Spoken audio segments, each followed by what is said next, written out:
et des services. Je m'en occupe au travers des 4 piliers que constitue la politique publique d'intelligence économique, à savoir la veille, l'influence, la protection et la sensibilisation. La veille, parce qu'il s'agit d'anticiper les évolutions du monde de demain, de faire de la veille juridique, informationnelle, documentaire en général, sur les marchés intéressants nos entreprises ou l'État. L'influence, parce qu'il s'agit, dans un monde de plus en plus interconnecté, dans un monde où les réseaux, pas que sociaux, mais aussi les réseaux d'institutions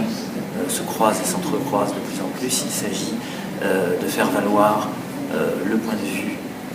de la France, par la persuasion,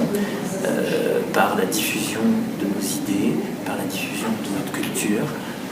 dans un certain nombre d'enceintes normatives, par exemple, en matière de normes comptables en particulier, mais c'est vrai aussi en matière juridique, faire valoir notre droit continental par rapport à la soft law anglo-saxonne et à la judiciarisation des affaires qu'elle entraîne. C'est vrai aussi en matière de sécurité économique, pour protéger le patrimoine matériel et immatériel des entreprises et veiller à la compétitivité de nos entreprises. C'est enfin vrai en matière de sensibilisation pour développer une culture de l'intelligence économique au sein du milieu économique français et du milieu éducatif, en particulier à l'université et dans les grandes écoles. C'est un levier de compétitivité parce que l'intelligence économique aide nos entreprises à mieux se positionner sur des marchés extérieurs grâce à une stratégie d'influence en matière normative. Je parlais des normes comptables, mais il y a également les normes environnementales, il y a également les normes techniques, il y a également la question des spécifications techniques dans les appels d'offres, dans les marchés publics, qui peuvent aussi bien être des vecteurs d'intelligence économique en défensif, en verrouillant un marché, qu'en offensif, en permettant de pénétrer